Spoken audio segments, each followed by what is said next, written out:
कि हम लोग ने RS निकालना सीख लिया था। अब हम लोग को आज ये देखना है कि इसका सिग्निफिकेंस क्या है। तो एक छोटी सी मैं हेडिंग डाल देता हूँ, सिग्निफिकेंस ऑफ RS। अब अगर आप देखेंगे RS का अगर सिग्निफिकेंस काफी ज्यादा है, मैं बोलता हूँ ऑर्गेनिक केमिस्ट्री में जब खासकर जब ये स्टीरियो केमिस्ट्री वाला पोर्शन आ जाता है तो बहुत ज्यादा है। जैसे अगर कोई आपसे कहता है कि लीजिए जरा इसका कॉन्फ़िगरेशन बताइए, तो आप क्या बोलेंगे?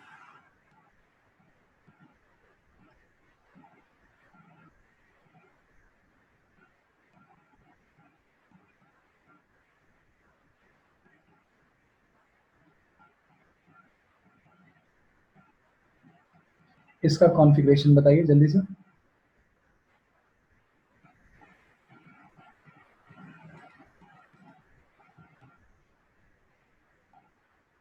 ये CH3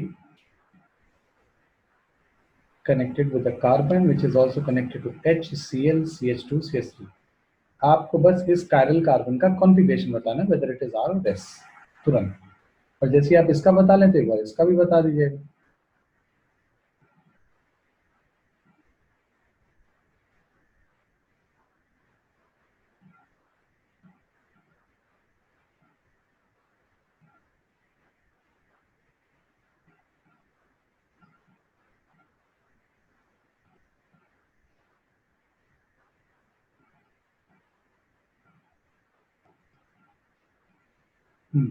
मेरे पास एक आध आंसर आया, जल्दी से मैं देख लेता हूँ क्या है वो answer.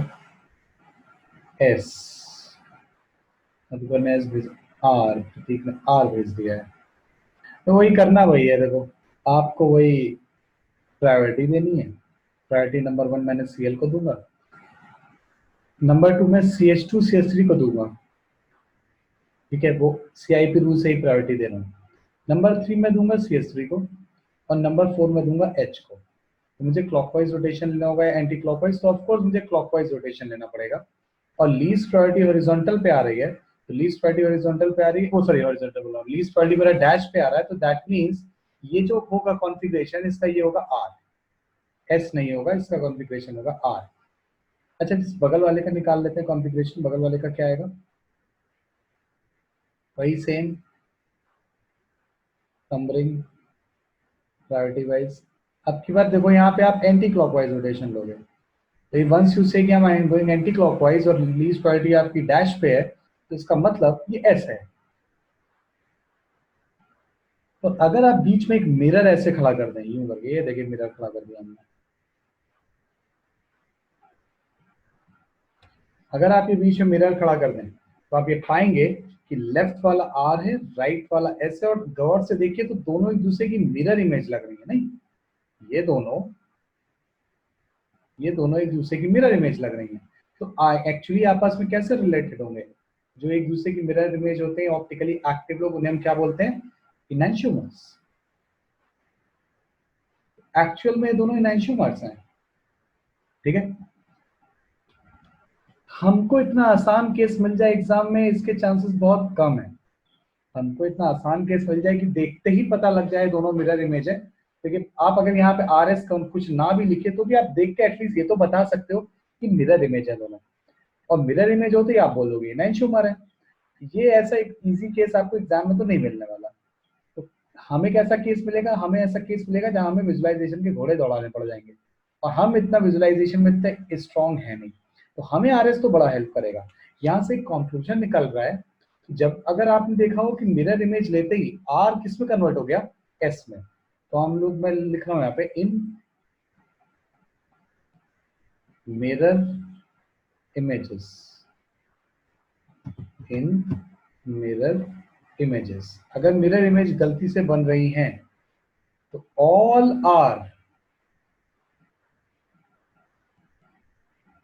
will convert to S and all S will convert into R।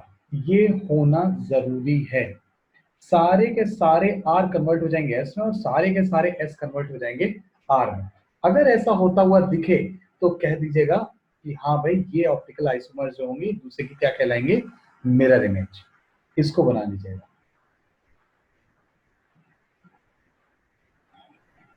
ठीक है,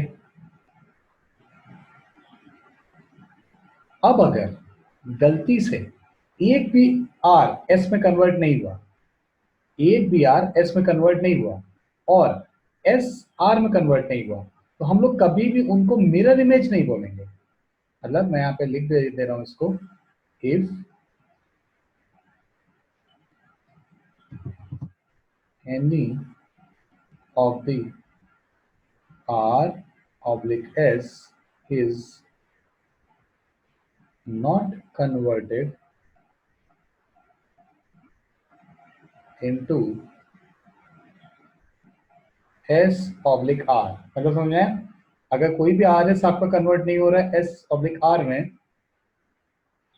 तो हम लोग यहां से रिजल्ट क्या निकालेंगे? गिवन मॉलिक्यूल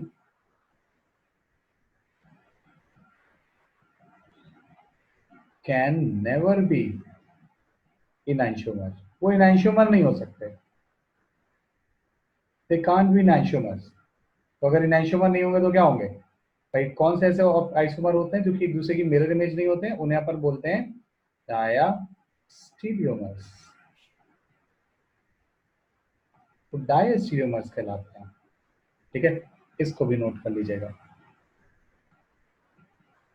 कि अगर मॉलिक्यूल्स आपके मिरर इमेज, अगर मॉलिक्यूल में कोई आर और कोई एस कन्वर्ट नहीं होता है आपस में, तो हम लोग पक्का बोलेंगे कि ये आपके क्या कहते हैं, मिरर इमेज तो नहीं है। ठीक है, इसको नोट करिएगा।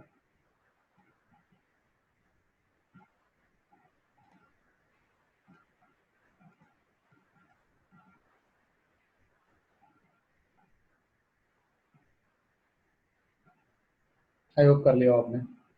ठीक है, थर्ड पॉइंट लिखेंगे। अच्छा, ऐसा भी पॉसिबल है कि आपको दो चार फिगर दे दी जाएंगी, आप देखोगे कि कोई भी एस और कोई भी आर आपस में चेंज ही नहीं हो रहा है। मतलब अगर एक जगह आपको कॉन्फ़िगरेशन आर मिला है, तो वैसे ही दूसरे भी मॉलिक्यूल में सेम कार्बन का कॉन्फ़िगरेशन आर ही मिलेगा। तो अगर ऐसा हो जाता है, इफ नो आर और no S, sorry, no S get interchange, तो हम लोग बोलते हैं मॉलिक्यूल्स विल बी आइडेंटिकल। मतलब आइडेंटिकल से लगेंगे आपको। क्यों आइडेंटिकल से लगेंगे? क्योंकि कुछ भी चेंज नहीं हुआ है आर और एस में। अब देखिए, एक जरा सा मैं एक एग्जांपल ले लेता हूँ, इसको भी नोट कर लीजिए। एक जरा छोटा सा एग्जांपल ले लेता हूँ और उसके बेसिस पे हम लोग देखते हैं कि क्या आंसर निकलेगा या कैसे क्या होगा। जैसे आपको अब इन दोनों मॉलिक्यूल में रिलेशन बताना है, इसको मैं हटा रहा हूँ। तो ऑप्टिकल आइसोमेरिज्म में ये बड़े काम का है। चलिए चैट पे भेजिए क्या रिलेशन है इन दोनों में।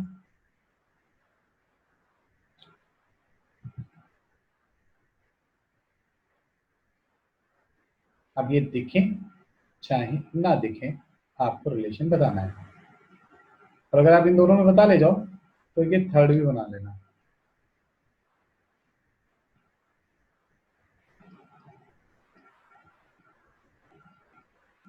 देखें आप क्या रिलेशन भेजते हो मुझे। आपको बस ये बताना है, ये लेट्स से ये 1 है, मेरा 1 बड़ा अजीब सा है, बीच में है, ये 2 है, ये 3 है। तो you have to tell me 1 and 2 how they are related, 2 and 3 are how they are related. Hello बेटा, एक और बना दिया। एक आंसर मेरे पास आ भी गया काफी जल्दी।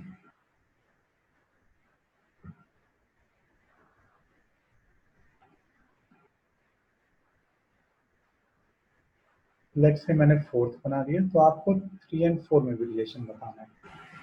ये एक छोटा सा काम मेरा कर दीजिए, बस फिर हम लोग आगे बढ़ते हैं। ये लास्ट क्वेश्चन होगा इस टाइप का। तो ये चारों आपके पास मॉलिक्यूल हैं।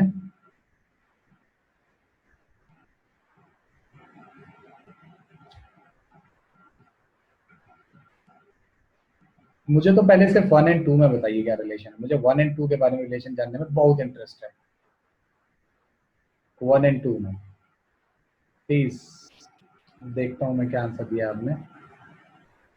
1n2 इनैंशियोमर है, 1n2 इनैंशियोमर है, 1n2 इनैंशियोमर है, 1n2 इनैंशियोमर है, 1n2 इनैंशियोमर है, सबके 1n2 इनैंशियोमर ही आ रहे हैं। वाह क्या बात है। 1n2 इनैंशियोमर है, 1n2 इनैंशियोमर है, गुड। आरएस भी लिख लेते हैं, चलो जब तक आप लोग बाकी में रिलेशन निकाल लो, मैं पहले वाले में इन सब में आरएस लिख देता हूँ। अब की बार मैं कोशिश करूंगा भैया मेरे से गलती ना हो।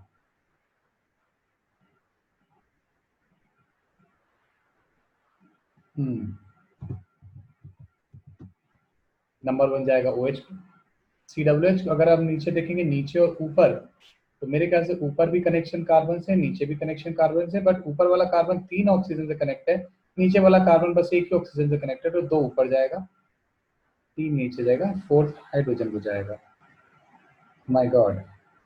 और मैं रोटेशन लूंगा इस तरीके से, मुझे लग रहा है ये एंटी क्लॉकवाइज रोटेशन में ले रहा हूँ, लीस्ट प्रायोरिटी हॉरिजॉन्टल पे आ रहा है, तो ऑफकोर्स ये आर होगा। Anti clockwise least priority horizontal पे ये आर है। अच्छा इधर देख लेते हैं, इधर क्या है, ये 1 है, नंबर वही जाएंगे 1, CWH के नंबर 2, ऊपर 3, ये 4। कुछ निकाला आपने? अच्छा अब की बार क्या होगा, अब की बार आप रोटेशन लोगे, क्या कहते हैं, ये क्लॉकवाइज, पिछली बार लिया था एंटी क्लॉकवाइज, अब की बार आप ले रहे हो क्लॉकवाइज, तो नीचे वाला जो है ये क्लॉकवाइज रोटेशन है और लीस्ट प्रायोरिटी हॉरिजॉन्टल पे, तो नीचे वाला एस हो जाएगा। कहने की बात नहीं है, आपने शायद इसको एस निकाल लिया होगा, इसको आर निकाल लिया होगा। तो देखिए मैं आपको एक बात बता दूं, कितने लोग ने एक बार फिर फाइनल में देख रहा हूँ, 1 एंड 2 को क्या बोल रहे हैं हम लोग, 1 एंड 2 इनैंशियोमर ही हमने बोला है, बाकी रिलेशन हमने निकाल दिए हैं, कोई बात नहीं। तो देखिए जिन्होंने 1 एंड 2 इनैंशियोमर बोला है वो अपने आप को -1 दे सकता है। 1 एंड 2 इनैंशियोमर नहीं होंगे, they will never be enantiomer. -1 for those who wrote क्या, कि 1 एंड 2 आर इनैंशियोमर। जिन्होंने भी ये लिखा था ईमानदारी से अपने आप को -1 दे दीजिएगा, ठीक है। क्यों? क्योंकि इनैंशियोमर की डेफिनेशन अब होती है, अगर आपको याद हो इनैंशियोमर को हम डिफाइन कैसे करते हैं, इनैंशियोमर कैसे डिफाइन होते हैं, optically active compounds which are mirror image of each other. Optically active compounds which are mirror image of each other, उनको हम बोलते हैं इनैंशियोमर, ठीक है। मजे की बात देखिए, ये दोनों एक दूसरे की मिरर इमेज तो दिख रहे हैं, लेकिन जरा ये देखिए, ये देखिए, ये इसे हम क्या बोलेंगे, ये है पीओएस। तो पीओएस हो जाने की वजह से अब ये दोनों ही कंपाउंड इनएक्टिव हैं, ये दोनों ही कंपाउंड इनएक्टिव हैं। तो इनएक्टिव है तो इसका मतलब क्लियर है, ये इनैंशियोमर तो हो ही नहीं सकते। Why? Because enantiomer is defined for optically active substances only. ये दोनों इनएक्टिव हैं, इसलिए ये आपके इनैंशियोमर नहीं हो सकते। ये क्या होंगे आपस में, इनको हम लोग बोलेंगे सिर्फ और सिर्फ तुम दोनों क्या हो, तुम दोनों आइडेंटिकल, दोनों एक जैसे हो, मिरर इमेज हो, लेकिन सिमेट्रिक इंसान की मिरर इमेज हो। जस्ट लाइक कि आप घड़ी वड़ी उतार दीजिए और मिरर के सामने खड़े हो जाइए, तो बेटा तुम में और तुम्हारी मिरर इमेज में कोई डिफरेंस बता नहीं सकता, ठीक है। तो इसलिए आपका जो, आप इनएक्टिव इसलिए हो, इस इनएक्टिव होने की वजह से मैं आपको बोलूंगा आप दोनों आइडेंटिकल हो। 1 and 2 are not enantiomer, 1 and 2 are actually identical, ठीक है। हाँ, बाकी अगर आप कॉन्फ़िगरेशन लिखोगे तो यहाँ पे देखो मैं लिख देता हूँ, ये आर है, और ये नीचे वाला अगर आप देखोगे तो मजे की बात है ये भी आर आ रहा होगा, ये वाला एस है। अगर आप देखोगे तो ये नीचे वाला आपका एस आ रहा होगा, इसको आपको ट्राई करना हो, ट्राई कर लीजिए, एस है, ठीक है। मैंने बगल वालों से मैच करके देख लिया, तो ऑफ कोर्स 1 एंड 2 है आइडेंटिकल, 2 एंड 3 है। अब 2 एंड 3 में देखो क्या है, ये मिरर इमेज नहीं है, ये कहलाएंगे डायस्टीरियोमर।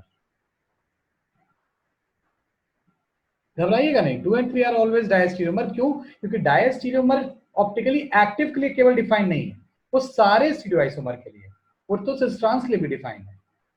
थर्ड एंड फोर्थ क्या होंगे, ये होंगे इनैंशियोमर। थर्ड एंड फोर्थ क्या होंगे, इनैंशियोमर। कोई प्लेन ऑफ सिमेट्री आपको दिख नहीं रही होगी, ठीक है। इसको कर लीजिए, बना लीजिए, लिख लीजिए, और प्लीज इसका भी ध्यान दीजिएगा कहीं गलती से मीजो आ जाए तो गलती से उन्हें इनैंशियोमर की कैटेगरी में मत डाल दीजिएगा। जैसे 1 एंड 2 मीजो है एक्चुअली, वो आपस, अब वो इनएक्टिव है, कायरल कार्बन है, तो इन्हें मीजो बोला जाएगा। मीजो कभी इनैंशियोमर नहीं बना सकता, ठीक है, इसको नोट करिए, एक आगे बढ़ते हैं। हम नेक्स्ट स्टडी के number of optical isomers.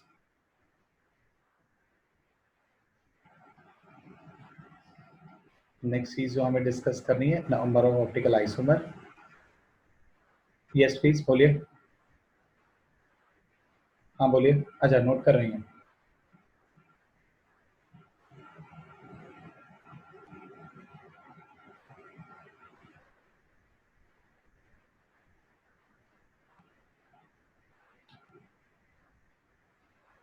Okay ठीक है, नंबर ऑफ ऑप्टिकल आइसोमर्स, इसमें दो केस बनेंगे वही जैसे ज्योमेट्रिकल में बने थे। First of all molecular symmetry absent,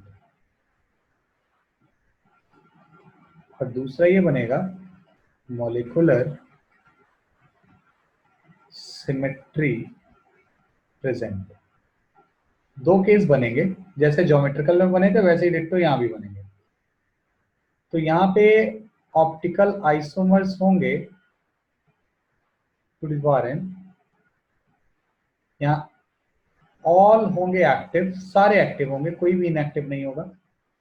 n क्या है? n है नंबर ऑफ कायरल कार्बन, आप नंबर ऑफ कायरल कार्बन बोल सकते हैं, और आप ऑप्टिकली आइसोमेरिक सेंटर बोल सकते हैं, पर कायरल कार्बन से भी काम चलेगा। यहाँ पे फिर दो केस बनेंगे, एक बनेगा n इज इवन और एक बनेगा n इज ऑड। जब n इवन होता है, जब आपका n इवन होता है तो आपके ऑप्टिकली एक्टिव बनते हैं टू द पावर n-1, ठीक है। और मीजो कितने बनते हैं? मीजो बनते हैं टू द पावर n-2/2, ये इतने बनते हैं मीजो। मीजो मतलब ऑप्टिकली इनएक्टिव। अच्छा, टोटल कितने हो जाएंगे? टोटल आइसोमर ये हो जाएंगे two to the power n-1 plus two to the power n-2/2, ये हो जाएंगे टोटल आइसोमर। कब? जब n इवन होगा। जब n ऑड होगा तो मीजो कितनों के, देखो मीजो का फॉर्मूला मोरलेस सेम ही रहता है। मीजो हो जाएगा आपके पास two to the power n-1/2, ठीक है। पर यहाँ पे एक थोड़ी सी समस्या ये है कि हमारे पास जो टोटल आइसोमर होते हैं, जो टोटल आइसोमर होते हैं वो होते हैं two to the power n-1। Meso हो गए जिसमें से to to the power n-1/2, तो ऑप्टिकली एक्टिव कितने होंगे? ऑप्टिकली एक्टिव होंगे, टोटल में से माइनस कर दो मीजो, मतलब two to the power n-1 minus two to the power n-1/2। ये फॉर्मूला है आपके ऑप्टिकल आइसोमर निकालने का, इसको नोट कर लीजिए। ज्योमेट्रिकल निकालने का एक तरीका था, वो अपन ने देखा था, वैसे ही ऑप्टिकल निकालने का एक तरीका ये हम लोग ने देख लिया। अब जो सबसे इंटरेस्टिंग चीज है इसमें, अभी ऑलमोस्ट हमारा लास्ट ही चल रहा है टॉपिक का।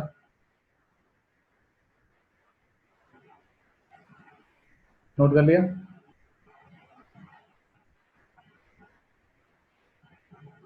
n is even, n is odd, यही चल रहा है आपका इनएक्टिव मीजो। मैं आपको सजेस्ट करूंगा कि अगर बहुत ज्यादा कायरल कार्बन नहीं है तो आप कॉम्बिनेशन भी बना सकते हैं, जैसे हमने सिस ट्रांस में कॉम्बिनेशन बनाया था, सिस ट्रांस ट्रांस ट्रांस सिस सिस, वैसे यहाँ कॉम्बिनेशन आप बना लीजिएगा, आर एस एस आर, ये कॉम्बिनेशन आप बना सकते हो। मैं आगे बढ़ा रहा हूँ। अगर मान लीजिए किसी मॉलिक्यूल में, if a molecule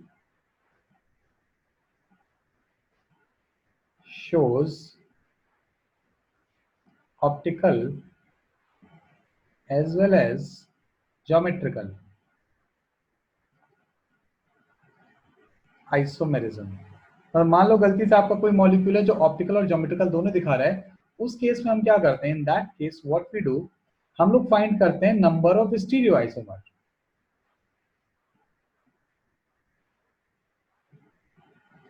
number of stereo isomers का मतलब ज्योमेट्रिकल एंड ऑप्टिकल बोथ, दोनों हम एक साथ निकालने हैं। तो इसका मैं एक सिंपल सा फॉर्मूला दे रहा हूं, geometrical isomer multiply by optical isomer,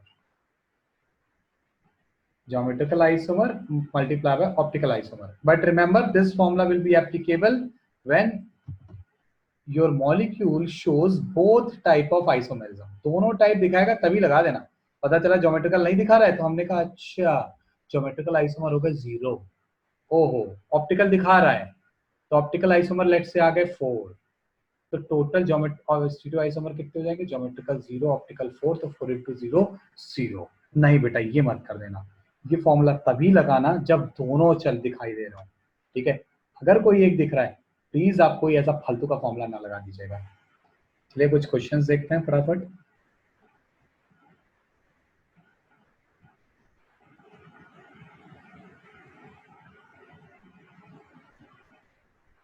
इसमें आपको बताना है टोटल स्टीरियोमर्स, टोटल स्टीरियो आइसोमर्स।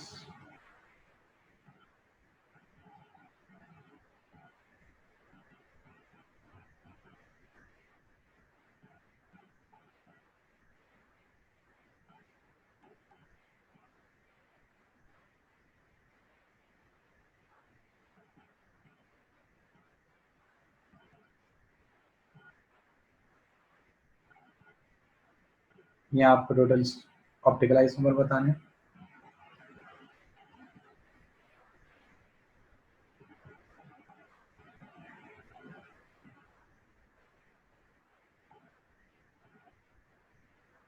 ये आसान ले लेते हैं चलो।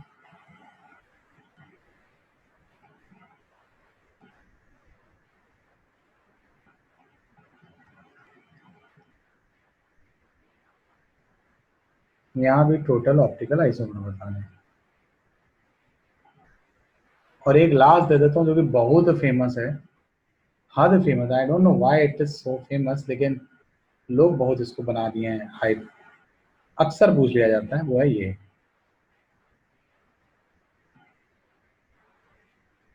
इसमें आपको बताने ऑप्टिकली एक्टिव। चलिए देखते हैं।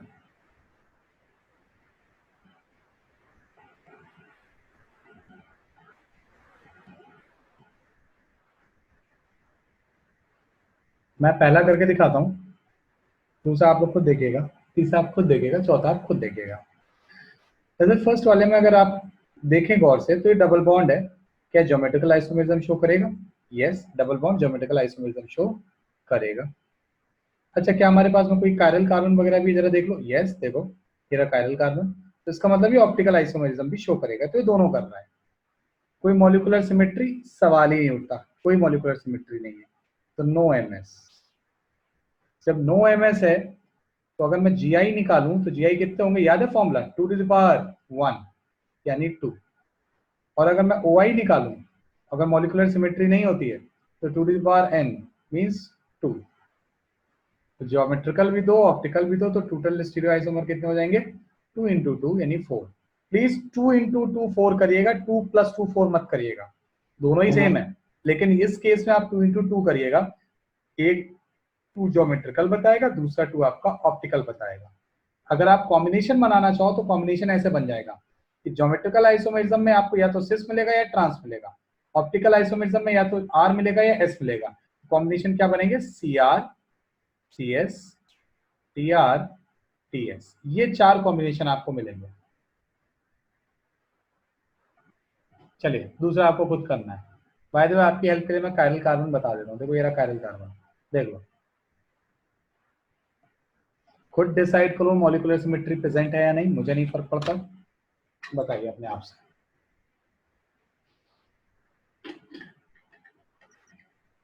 खुद डिसाइड करिए मॉलिक्यूलर सिमेट्री है या नहीं।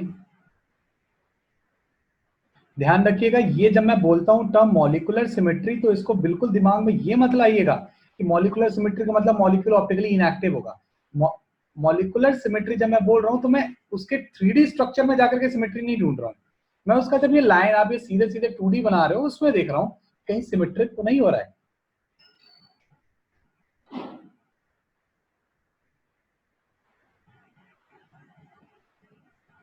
जल्दी से बनाइए। चलिए आपकी मदद के लिए मैं बोल देता हूँ, ये देखिए ये रहा इस पॉइंट के अबाउट, इस बॉन्ड लाइन के अबाउट, इधर का और इधर का पोर्शन दोनों सिमेट्रिक है, तो मॉलिक्यूलर सिमेट्री है। Yes, molecular symmetry is present.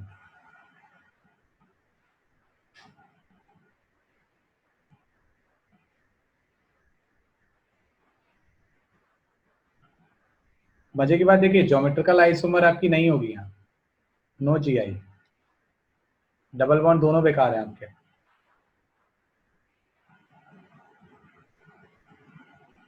तो n की वैल्यू 2 आ रही है, इवन फॉर्मूला लगा देंगे 2n-1 प्लस 2n-1 ये टोटल का फॉर्मूला है, करना जो कर लो।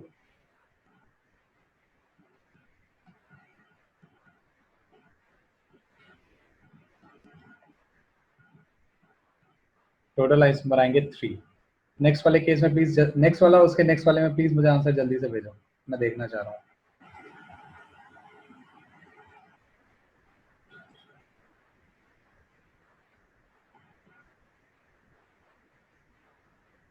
बहुत आसान है, मेक इट फास्ट।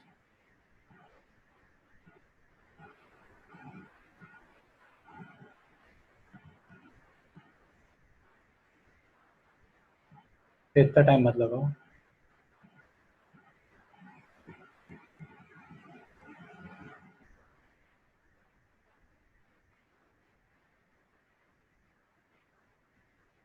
अभी हमने कुछ अच्छे क्वेश्चन और करने हैं इसमें।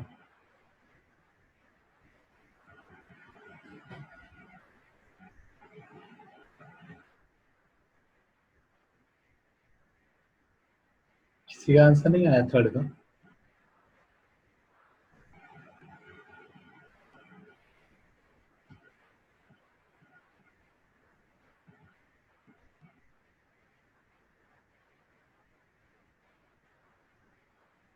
एनीवन जिसका थर्ड का आंसर आ गया हो?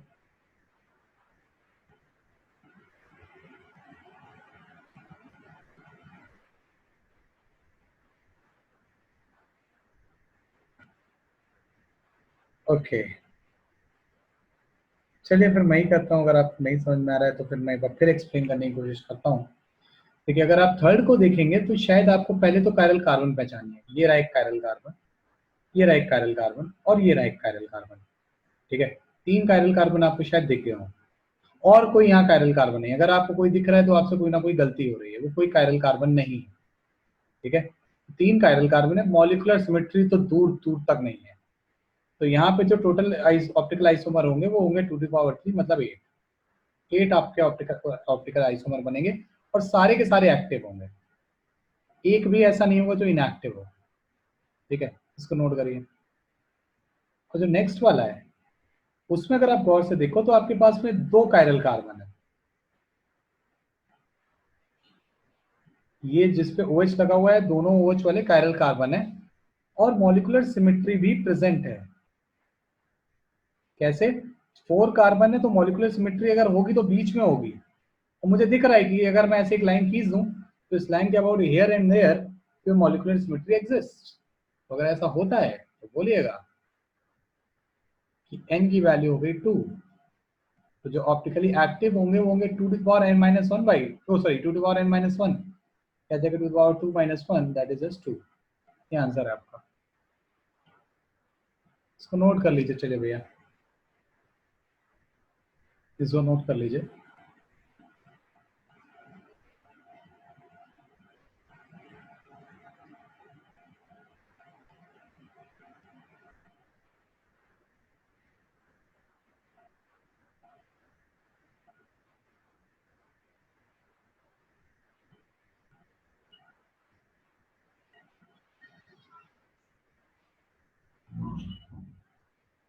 आपको इस मॉलिक्यूल में टोटल स्टीरियो आइसोमर्स बताने हैं, आपको इस मॉलिक्यूल में टोटल स्टीरियो आइसोमर्स बताने हैं। ठीक है, ये क्वेश्चन को मैं थोड़ा सा अच्छा क्वेश्चन बोलूंगा। देखिए, अगर आप गौर से देख पाओ तो पहली चीज, क्या ये ज्योमेट्रिकल आइसोमेरिज्म शो करेगी? आप बोलिए यस, ये ज्योमेट्रिकल आइसोमेरिज्म शो करेगी। क्यों करेगी? क्योंकि इसमें 2 ग्रुप्स लगे हुए हैं और दोनों अलग अलग कार्बन पे लगे हुए रिंग के, तो ऑफ कोर्स ज्योमेट्रिकल आइसोमेरिज्म तो शो कर ही जाएगी। क्या है ऑप्टिकल आइसोमेरिज्म शो करेगी?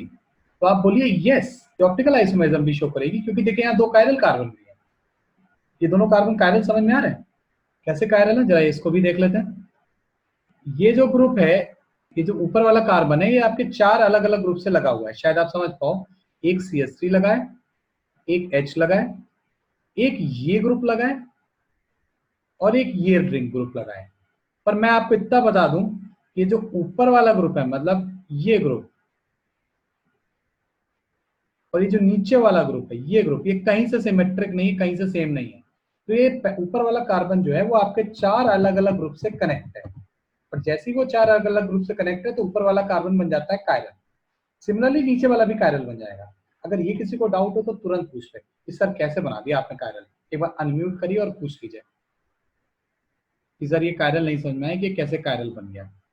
कायरल का मतलब होता है चारों ग्रुप डिफरेंट होने चाहिए, ठीक है। पीछे वाला क्वेश्चन अगर हम देखेंगे तो मैंने इस वाले कार्बन को कायरल नहीं बताया था। क्यों? क्योंकि ये जो कार्बन है वो आपके इस ग्रुप और इस ग्रुप, ये इन दोनों लोग से कनेक्ट है, और मजे की बात देखिए दोनों सिमेट्रिक हैं। तो इसका मतलब ये चारों ग्रुप इसके सेम नहीं है, तो इसका मतलब ये वो कायरल नहीं बन सकता। यहां मैंने इसको कायरल बताया। तो अगर कभी ऐसा हो जाए, if ring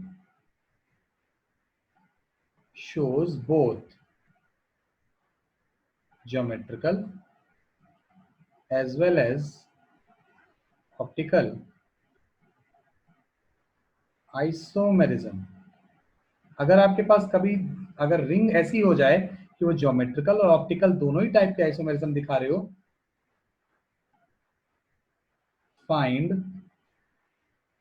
only optical isomers, find only optical isomer, it automatically covers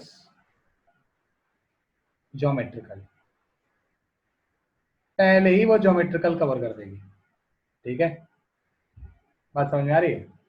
मतलब अगर कभी गलती से ऑप्टिकल और ज्योमेट्रिकल दोनों आ रहा हो, अगर दोनों आइसोमेरिज्म आपको मिल रही हो, तो सिर्फ ऑप्टिकल काउंट कर लो, वो ज्योमेट्रिकल को अपने आप कवर कर लेगी। मतलब यहाँ दोनों मत काउंट करना। ये किस लिए मैंने करवाया? ये मैंने करवाया for stereo isomer calculation.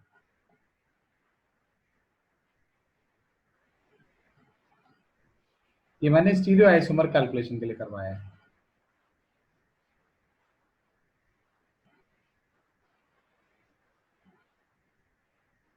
Okay, एक आंसर मेरे पास आ भी गया, 3 ऑप्टिकल आइसोमर।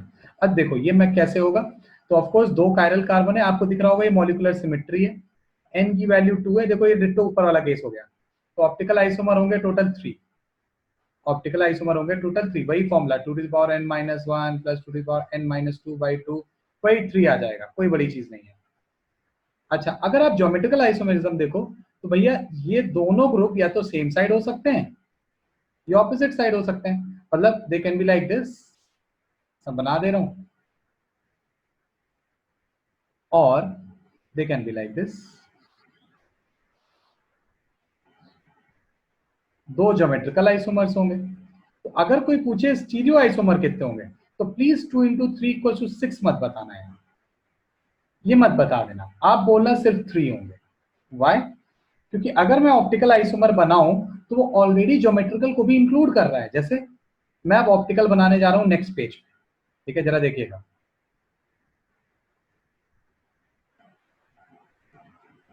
ये हो सकता है,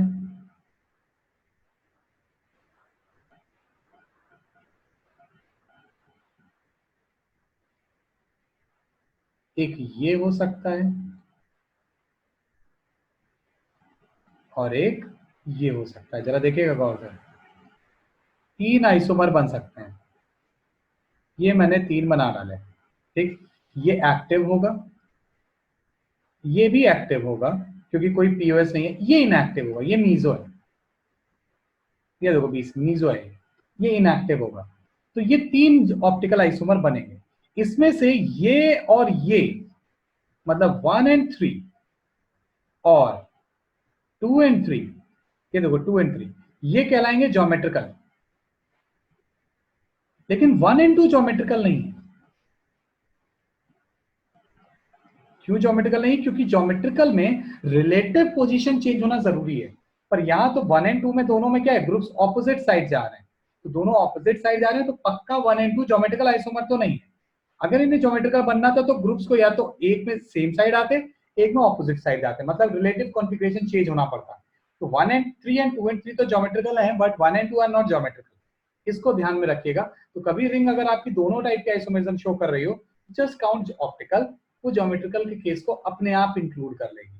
तो आपने ये 3 बनाए थे, 3 में ज्योमेट्रिकल देखो अपने आप आ चुका है, आपको अलग से ज्योमेट्रिकल लिखने की जरूरत नहीं है। ठीक है, ना समझ में आया हो फिर पूछ लो, मैं रिपीट कर दूंगा। ये अब मैं सिर्फ अच्छी चीजें ही डिस्कस करूंगा, यहाँ पे नॉर्मल चीजें हो गई मेरी, काम खत्म। अगर मैं बोल दूं ऑप्टिकल आइसोमेरिज्म खत्म तो खत्म हो चुका है। अब मुझे सिर्फ क्वेश्चंस डिस्कस करने हैं और कुछ स्पेशल केस। ठीक है, जैसे एक मुझे एक केस भी डिस्कस करना है, हम लोग यहाँ इसको नोट कर लेते हैं, some special cases. Some special cases ये जेई एडवांस के सिलेबस में है, नीट में एक बार पूछा गया क्वेश्चन है। आई डोंट नो कि अब मैं सोच, मुझे नहीं लगता है दोबारा पूछेंगे नीट में, बट स्टिल आई फील कि एक बार अगर पूछा है तो हो सकता है पूछ लें, टफ नहीं है। ठीक है, एक केस है बाइफिनाइल, एक केस है बाइफिनाइल का। बाइफिनाइल इसको बोलते हैं,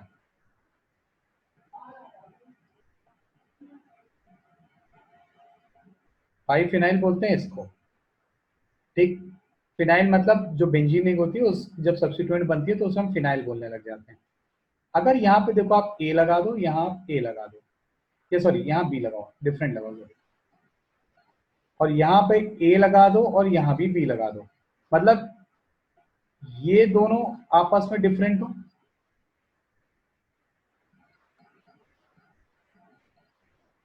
और ये दोनों आपस में डिफरेंट हो। अब ये डिफरेंट में आपका, आप चाहो तो ए डैश बी डैश भी ले सकते हो, कोई फर्क नहीं पड़ता। ठीक, तो क्या होता है कि जब भी, और ये देखो किस पोजीशन पे सेट है, अगर गौर करो तो हर बेंजीन रिंग के ये चारों ऑर्थो पोजीशन पे हैं, all four are at ortho position, सब ऑर्थो पे हैं, कोई मेटा वेटा पे नहीं, ये होना जरूरी है। इसके अलावा तुम्हें मेटा पे भरना भर दो, कोई जरूरत नहीं। अब देखो जरा, ये दोनों क्या लगता है काफी करीब नहीं आ जाएंगे? ये ग्रुप और ये ग्रुप मतलब ए और बी बी एक दूसरे के काफी करीब आ जाएंगे, तो एक दूसरे को क्या करने लगेंगे, रिपेल। सिमिलरली ये भी आपस में एक दूसरे को क्या करने लगेंगे, रिपेल। तो अब रिपेल होने की वजह से, और आपको मैं पढ़ा चुका हूं, ये देखो ये कैसा बॉन्ड है, ये सिग्मा बॉन्ड है या पाई बॉन्ड है? अगर आप देखो ये जो मैं रेड से कर रहा हूं, this is your sigma bond. तो रिपल्शन को कम करने के लिए ये मॉलिक्यूल कुछ इस तरीके से रोटेट कर जाता है और ये ऐसी फिगर ले लेता है। देखिए अगर आप जरा गौर से, ये सिर्फ इसलिए हो रहा है ताकि ये अपने बीच के रिपल्शन को कम कर ले। जरा देखो, मैं कुछ ऐसे रोटेट करता हूँ ये, अब देखो रोटेशन के बाद ये बोला कैसा हो जाएगा,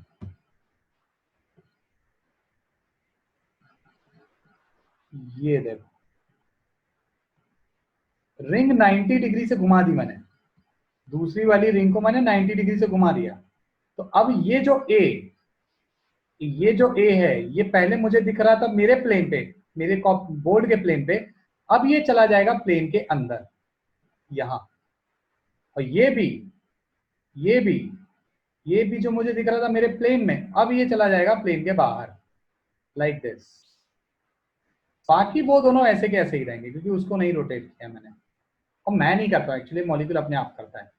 तो अगर अब आप देखो तो इस मॉलिक्यूल में कोई भी पीओएस नहीं है, देखिए जरा गौर से, कोई प्लेन ऑफ सिमेट्री नहीं मिलेगा आपको, साथ ही साथ कोई सेंटर ऑफ सिमेट्री भी नहीं है।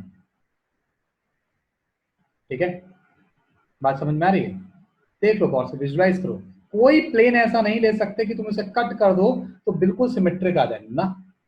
लेट से तुमने वही प्लेन ले लिया जो कि हमारे पेपर का प्लेन है, जैसे ये रहा हमारा पेपर का प्लेन, ये अगर तुम इस पेपर के प्लेन से कट करोगे तो वो प्लेन इस मॉलिक्यूल को ऐसे बीचों बीच कट मार देगा। तो देखो ये पोर्शन तो तुम्हारा मर जाएगा, this portion will get cut, पूरा कट हो जाएगा, ये पोर्शन नहीं कट होगा। ये पोर्शन में इवेंचुअली तुम्हें क्या मिलेगा, कुछ ऐसी चीज मिल जाएगी। ये ऐसे कट हुआ होगा।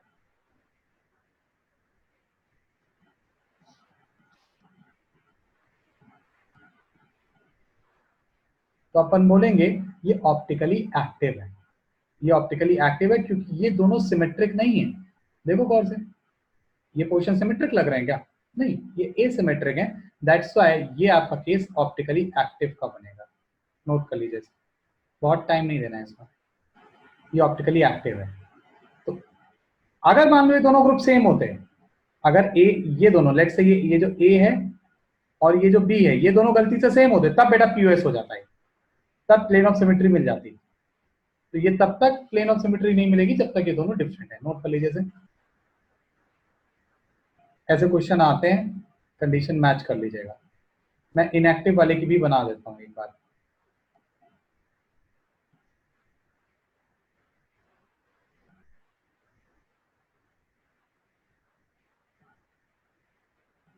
ये जो होगा ये इनएक्टिव होगा। क्यों इनएक्टिव होगा? क्योंकि ये दोनों ग्रुप सेम हो गए। सेम होते ही आपको पीओएस मिल जाएगा, घबराइएगा नहीं। ठीक है, इसको नोट कर लीजिए।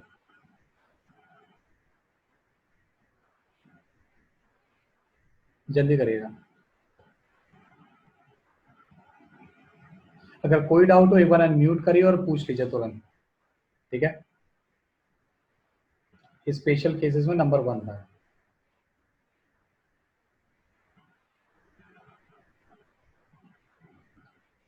तो कोई आपसे अगर सड़क चलते रोक करके ये पूछ ले, बताओ मुझे चैट में लिख के बस भेज देना ये एक्टिव होगा या इनएक्टिव होगा, तो आप क्या आंसर करोगे? चैट में लिख के भेज देना। सेकेंड,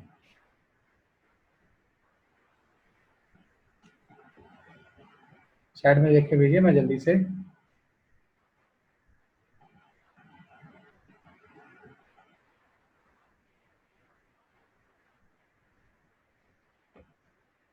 क्या भेजा आपने? कुछ नहीं। नहीं समझ में आया क्या हमको ये ऑप्टिकली एक्टिव होगा या इनएक्टिव होगा?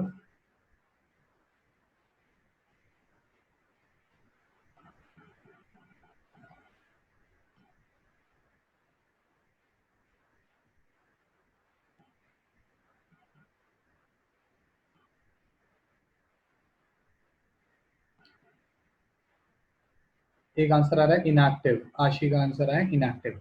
किसी का और कुछ आंसर आया हो तो प्लीज बताएं।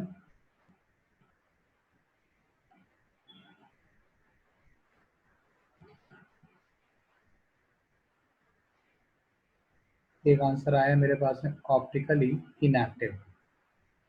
अच्छा, अब देखो जरा गौर से, अगर इसको ऑप्टिक आपको चेक करना है एक्टिव है या नहीं, तो बस देख लो किसी भी रिंग में कहीं दोनों ग्रुप सेम तो नहीं है। तो ये दोनों ग्रुप क्या है? ये दोनों ग्रुप क्या है? ये दोनों है डिफरेंट। अगर आप इन दोनों को देखो तो ये दोनों क्या है? सीएल और BR, these two are also different. दोनों के डिफरेंट होते ही हमारा ऑप्टिकल ये ऑप्टिकली एक्टिव हो जाएगा। इसको भी देख लीजिए। अच्छा, मैं क्यूमुलेटिव एल्कीन में डायरेक्ट रिजल्ट बता देता हूँ। क्यूमुलेटिव एल्कीन का मतलब होता है कि कंसेक्यूटिव डबल बॉन्ड्स, ये ऐसा है।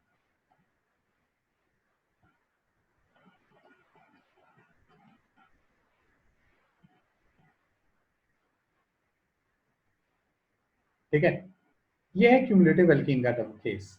तो अगर यहां पे मैं लिख दे रहा हूं कि अगर number of pi bond equals to odd, मतलब पाई बॉन्ड अगर आपके ऑड हो जाए तो it may show GI, geometrical isomerism. I wrote may show, दिखाएगा ये नहीं दिखाएगा ये मैं 100% नहीं बोल रहा, but it may show. Similarly यहां मैं लिख रहा हूं number of pi bond is equal to even, अगर गलती से इवन पाई बॉन्ड हो जाते हैं तो it may show optical isomerism. कह नहीं रहा कि दिखाता है, बट इट कैन शो। दोनों में देखो मे वर्ड यूज किया है। अगर इवन है तो ऑप्टिकल, ऑड है तो GI। अगर ऑड है तो ऑप्टिकल नहीं हो सकता। यहाँ मैं लिख भी दे रहा हूँ नो ओ आई, और यहाँ अगर इवन है तो नो जी आई।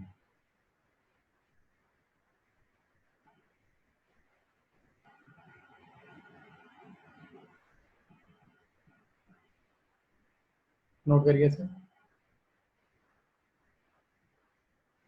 जल्दी फास्ट नोट करिए, एक दो क्वेश्चन करते हैं इसके, और दो चार हमको अच्छे से क्वेश्चन देखना है जिसके एग्जाम में पूछे जाने के बहुत चांस होते हैं।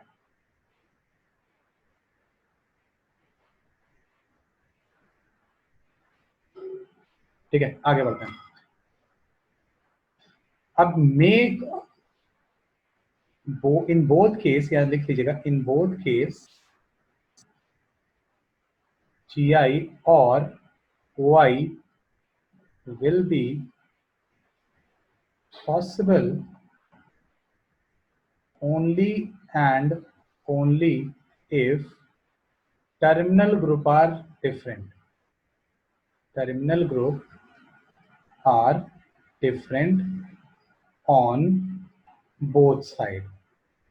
अगर दोनों साइड आपके टर्मिनल ग्रुप डिफरेंट डिफरेंट लगे हुए हैं तो तब हम बोल देंगे ज्योमेट्रिकल आइसोमेरिज्म भी हो सकता है और ऑप्टिकल भी हो सकता है। मैं चार केस ले लेता हूं, आप सीधे देख लीजिएगा, आपको बिल्कुल क्लियर हो जाएगा पिक्चर।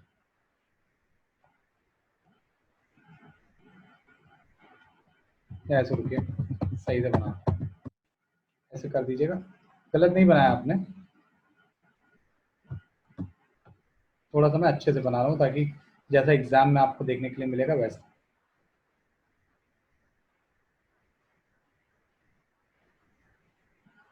आधे लोग के तो होश उड़ जाएंगे इस मॉलिक्यूल को देखते ही, कहाँ से पैदा हो गया ये।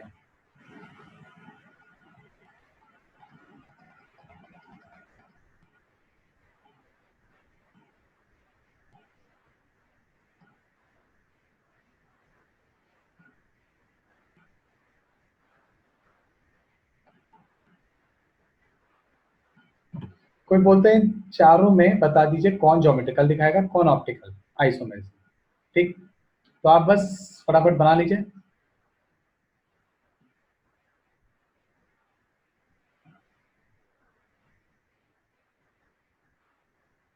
और बस ऐसे करके पाई बॉन्ड लिखते रहिए कितने हैं।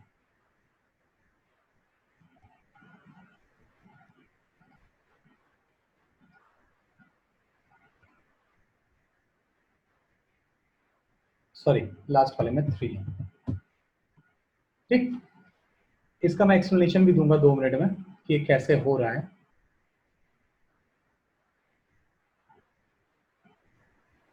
अब देखिएगा और से, ये जो टर्मिनल लगा है H और CH3 लगे हैं, सेम है डिफरेंट है? ये दोनों है डिफरेंट। सिमिलरली देखो ये H और ये क्या लगा है CH3, ये दोनों भी क्या है, ये दोनों भी है डिफरेंट। तो दोनों साइड डिफरेंट डिफरेंट है और आपके ऑड पाई बॉन्ड है, तो ये ज्योमेट्रिकल आइसोमेरिज्म शो करेगा। ये ज्योमेट्रिकल आइसोमेरिज्म शो करेगा, ऑप्टिकल नहीं करेगा। ऑड नंबर पाई बॉन्ड होते ही ऑप्टिकल बंद हो जाता है। यहां देखते हैं सेकंड वाले को। सेकंड वाले में अगर आप गौर से देखो तो ये देखो CH3H HCH3, दोनों साइड ये भी डिफरेंट है और ये भी डिफरेंट है, और नंबर ऑफ पाई बॉन्ड कितने हैं 4। तो भैया ये ऑप्टिकल आइसोमेरिज्म शो करेगा, ज्योमेट्रिकल नहीं करेगा। ठीक है,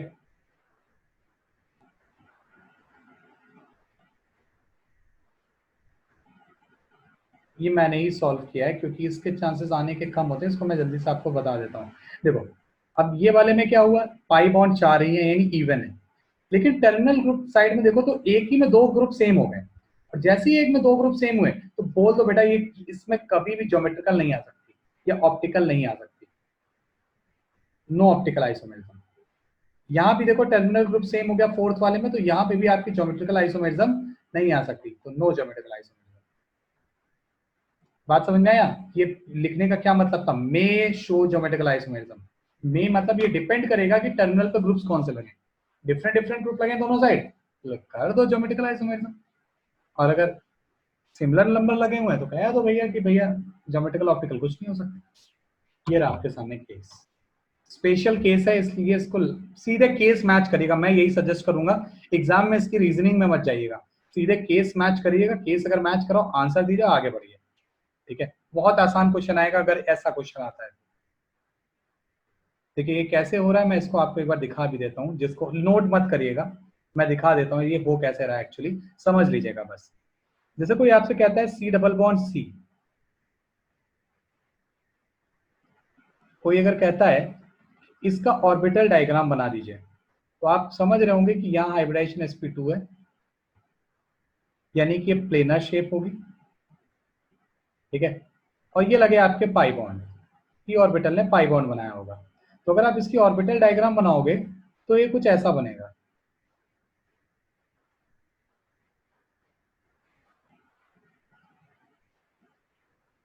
ये लोग एक प्लेन में रहेंगे,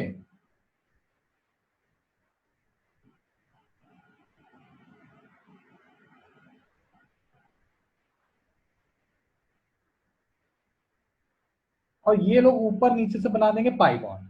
ठीक, ये होता है orbital diagram CH2 double bond CH2 का। अब कोई कहता है नहीं आप इसका ऑर्बिटल डायग्राम बनाइए, हम कहेंगे अच्छा चल very good. By the way angle कितना है, प्लेन से बता सकते हो ये एंगल कितना दिख रहा है, ये 90 डिग्री। मैं दोबारा से बनाता हूँ, देखो ऑर्बिटल डायग्राम, देखना जरा गौर से। सी, सिंगल बॉन्ड सी, ये बन गया पहला पाई बॉन्ड दोनों के बीच में।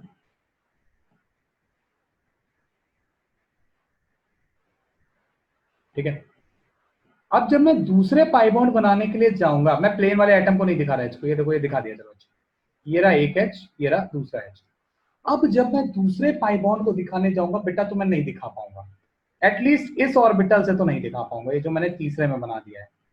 कहीं गलती से ये पाई बॉन्ड ना बना देना। क्यों? क्योंकि जिस ऑर्बिटल से आप पाई बॉन्ड बना रहे हो वो ऑलरेडी ऑक्यूपाइड है पहले वाले कार्बन के। पर ऐसा नहीं है कि कार्बन के पास सिर्फ एक ही पे ही ऑर्बिटल होता है, कार्बन के पास में और भी हो सकते हैं। जरा देखना, एक पी ऑर्बिटल ये भी है, ये देखो, ये देखो, पाई बॉन्ड बनेगा यहां पे। तो शायद आपको समझ में आ रहा हो कि इस पाई बॉन्ड के रेस्पेक्ट में, यानी जो फर्स्ट पाई बॉन्ड है, फर्स्ट पाई बॉन्ड के रेस्पेक्ट में सेकंड पाई बॉन्ड वाली कहानी पूरी 90 डिग्री से पलट गई है। फर्स्ट वाले पाई बॉन्ड के रेस्पेक्ट में सेकंड वाले पाई बॉन्ड की कहानी पूरी तरीके से 90 डिग्री से पलट गई है। तो ये जो दो एच मुझे दिख रहे हैं, ये दोनों एच, ये और ये एच, ये भी 90 डिग्री से पलट जाएंगे, ये भी 90 डिग्री से पलट जाएंगे। तो ये जो मुझे ऐसे करके दिख रहा है वो एक्चुअली में कुछ ऐसा है।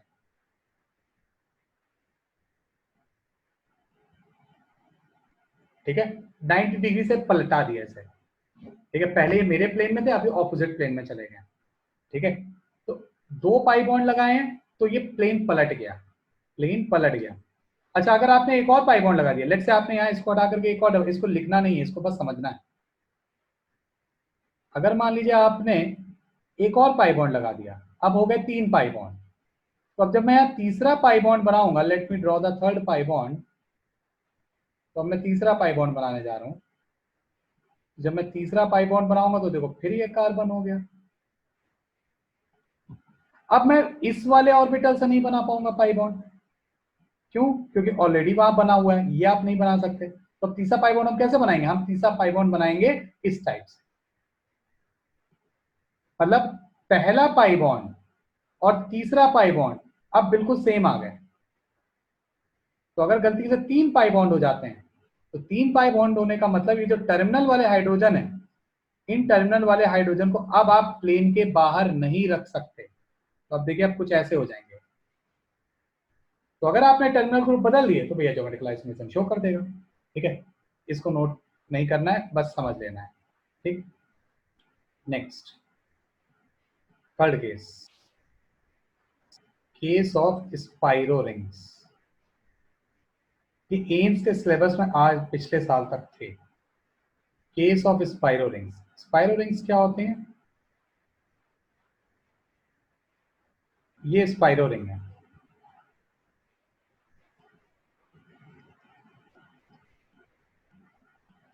रिंग से रिंग कनेक्ट हो जाए, कितने भी मेंबर हो फर्क नहीं पड़ता, ये स्पाइरो रिंग है। तो ये है exactly like cumulative alkene, exactly like cumulative alkene. हर रिंग को आप एक एल्कीन मान लेना। Treat every ring has double bond, double bond की तरह मान लेना। और जैसे पीछे केस किए थे, जैसे पीछे क्वेश्चन किया था, वैसे ही कर दीजिएगा। चलिए मैं आपसे एक क्वेश्चन पूछता हूं, इसका आंसर आपको तुरंत देना है, तत्काल।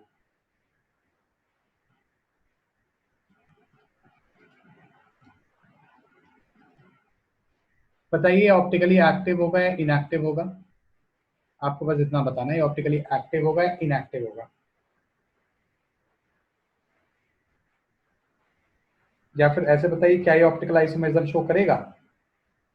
चैट पे लिख के भेजिए, जल्दी से बना लीजिए, थोड़ा दिमाग लगाइएगा, क्योंकि ये स्पेशल केस है, तो स्पेशल केस में थोड़े से अच्छे क्वेश्चन बन सकते हैं। हमने कॉम्बिनेशन ले लिया दोनों का। क्या बोला है मधुकर, ये ऑप्टिकल आइसोमेरिज्म शो करेगा? ऐसे बोलिएगा, ऑप्टिकल यस, ज्योमेट्रिकल नो, इस टाइप से कुछ आंसर दीजिएगा।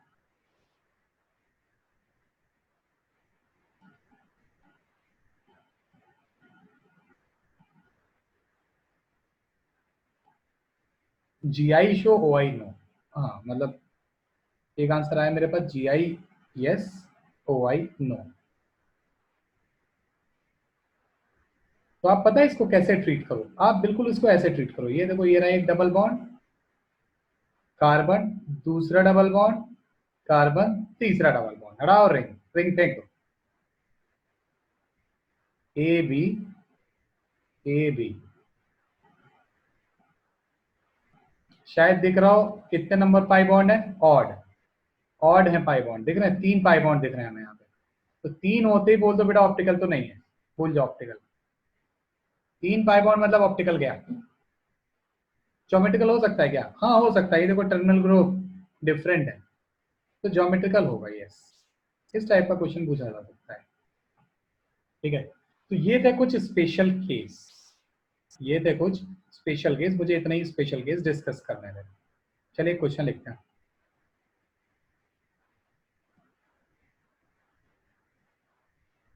ये बहुत फेमस क्वेश्चन है।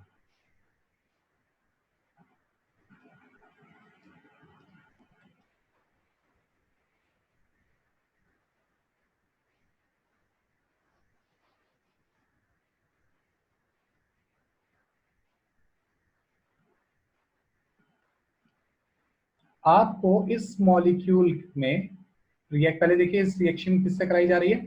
Cl2H2 से। तो ये फ्री रेडिकल सब्स्टिट्यूशन रिएक्शन है, मतलब इसमें जहां जहां पे H लगा है वो रिप्लेस हो जाएगा Cl से। तो आपसे बोला जा रहा है फाइंड टोटल आइसोमर्स किसके? मोनोक्लोरो डेरिवेटिव, मतलब सिर्फ एक Cl आपको लगाना है, आपको बस एक Cl लगाना है। तो आप बताइए टोटल कितने आइसोमर बनेंगे? चलिए आपके पास में 2 मिनट का टाइम है, 2 से 3 मिनट का, देखते हैं आप कर पाते हो या नहीं। एक हमें ये वाला करना है,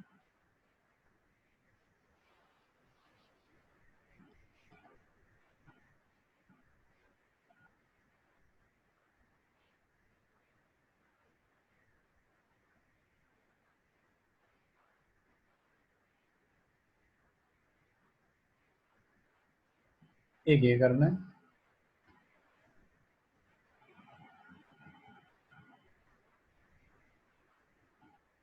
तो कैसे करेंगे जरा देख लो, मैं एक एक करके दिखाता हूँ ऊपर वाला। ठीक है, आपको शायद यहाँ पे H दिख रहा हो, मैं क्या करूंगा, इस H को रिप्लेस कर दूंगा Cl से। तो बस आपको ऐसे कॉम्बिनेशंस बनाने हैं, ठीक है, जैसे यहाँ वाला H रिप्लेस किया जा सकता है, और देखिए कोई और H रिप्लेस कर सकते हैं। हाँ मेरे ख्याल से एक ये यहाँ पे भी एक H है, इसको भी रिप्लेस कर सकते हैं। और कहीं पे कर सकते हैं, यस, यहाँ भी H।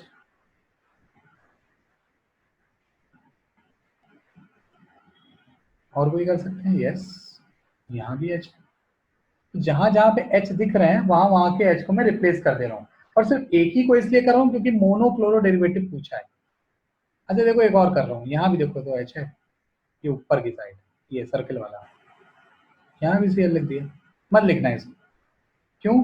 क्योंकि ये वाला जो फर्स्ट फिफ्थ वाला है एग्जैक्टली फर्स्ट जैसा है, तो इसको मत लिखना, कोई जरूरत नहीं है।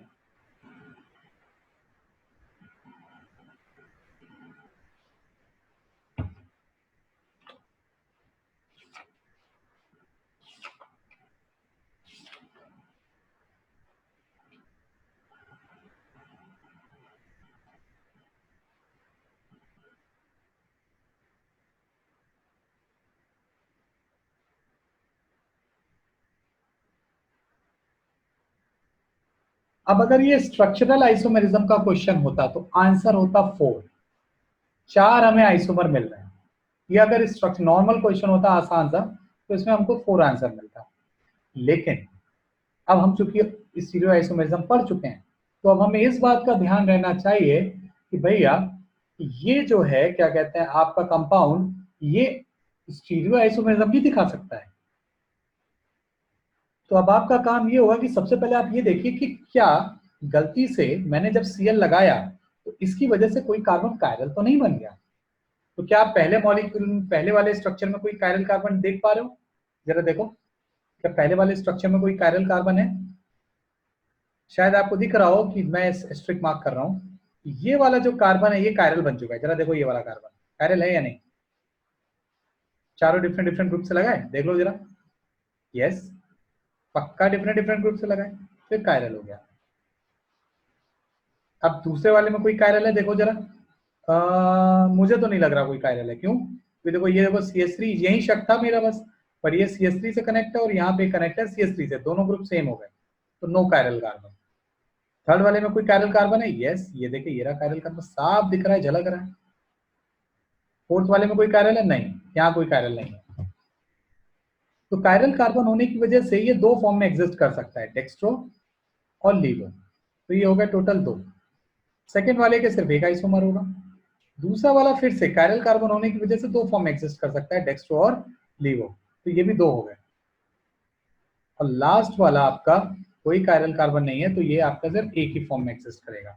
यहाँ जो टोटल आइसोमर हो गए वो हो गए 6,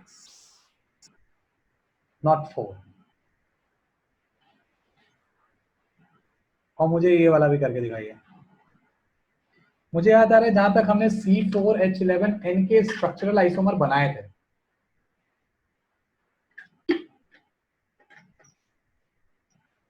हमने C4H11N के स्ट्रक्चरल आइसोमर बनाए थे। प्लीज चेक करिएगा एक बार।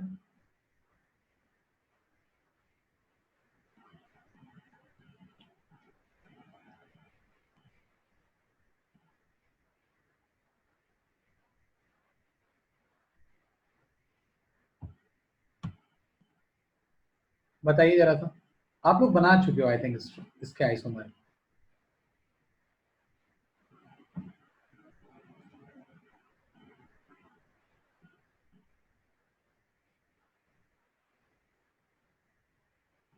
आई थिंक आप बना चुके हो इसके आइसोमर, एक बार चेक करना पीछे पलट करके। तो मैं C4H11N के बना रहा हूँ सिस्टमैटिक तरीके से।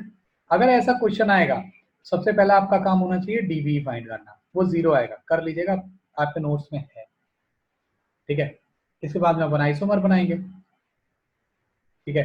तो 3 केस बनते हैं, एक N से 2H कनेक्ट हो, एक अल्काइल ग्रुप कनेक्ट हो, एक बार N से 2 अल्काइल ग्रुप कनेक्ट हो, और एक बार N से 3 अल्काइल ग्रुप कनेक्ट हो।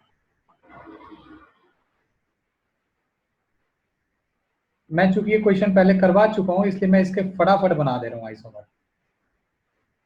आप प्लीज पीछे से मैच कर लीजिएगा, पीछे आपके नोट्स में लिखा हुआ है।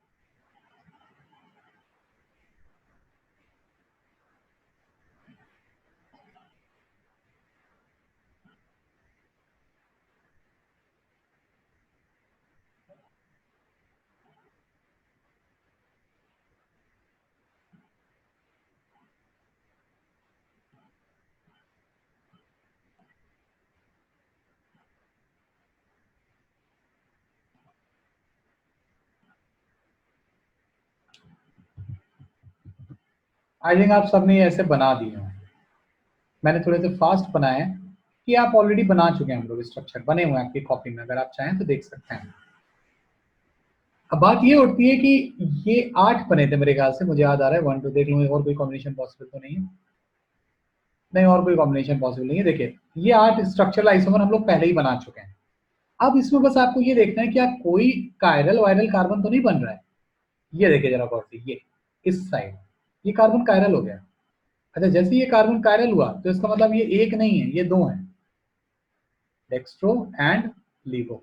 तो और कोई कायरल है देखिए कार्बन, नहीं, और कहीं मुझे कोई कायरल कार्बन नहीं दिख रहा है। एक जगह शक जा रहा था लेकिन वहां मुझे दिख गया 2 ग्रुप सेम लगे हुए हैं, तो ये कोई कायरल कार्बन नहीं है। जैसे यहाँ भी कोई कायरल नहीं है, सिर्फ इसी में ही कायरल मिलेगा और कहीं कायरल नहीं है। तो टोटल आइसोमर कितने हो गए हमारे, ये हो गए 1 2 3, इसको 2 काउंट करेगा, 4 5 6 7 8 9, तो टोटल आइसोमर 9, टोटल आइसोमर्स होंगे आपके 9। ठीक है, इसको नोट कर लीजिए।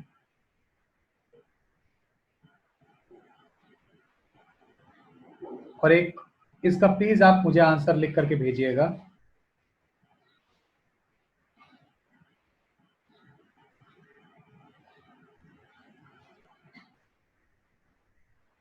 टोटल स्टीरियो आइसोमर्स, इसके टोटल स्टीरियो आइसोमर्स कितने होंगे, ये अब आपको लिख करके भेजना है। ठीक है, कैसे हम लोग करेंगे, ये होमवर्क है आपका। थोड़ा मैं हिंट दे देता हूँ, ये मैंने एक साइक्लोहेक्सेन से 6 ग्रुप लगा दिए, तो ये 6 के 6 सेम साइड पे हो सकते हैं। जैसे ये बना दिया मैंने एक कॉम्बिनेशन, हो सकता है 5 एक साइड हो और एक ऑपोजिट साइड हो, जैसे ये। तो ऐसे ही आपको सारे कॉम्बिनेशन बनाने हैं और देखिएगा क्या कहीं कोई ऑप्टिकली एक्टिव वगैरह तो नहीं आ रहा है। तो अगर कोई कहीं ऑप्टिकली एक्टिव मिल रहा हो तो उसके केस को भी काउंट करिए, अदरवाइज ये रहा आपके सामने क्वेश्चन, इसको आपको करके लाना है। ठीक है, तो इस टाइप के क्वेश्चन देखिए हमसे पूछे जाते हैं, ये जो C4H11N हुआ और ये पीछे हुआ, ये इस टाइप के क्वेश्चन ये बहुत आते हैं। तो ऐसे क्वेश्चन की हम प्रैक्टिस करेंगे, मैं आपको आज एक शीट भेजूंगा जिसमें बहुत अच्छे अच्छे क्वेश्चन हैं, तो प्लीज उन्हें ट्राई करिएगा।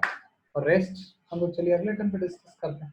ठीक है, तो ये ऑप्टिकल आइसोमेरिज्म को आज मैं खत्म बोल रहा हूँ, अगर आपको कोई डाउट हो तो आप मुझसे पर्सनली व्हाट्सएप पे पूछ सकते हो।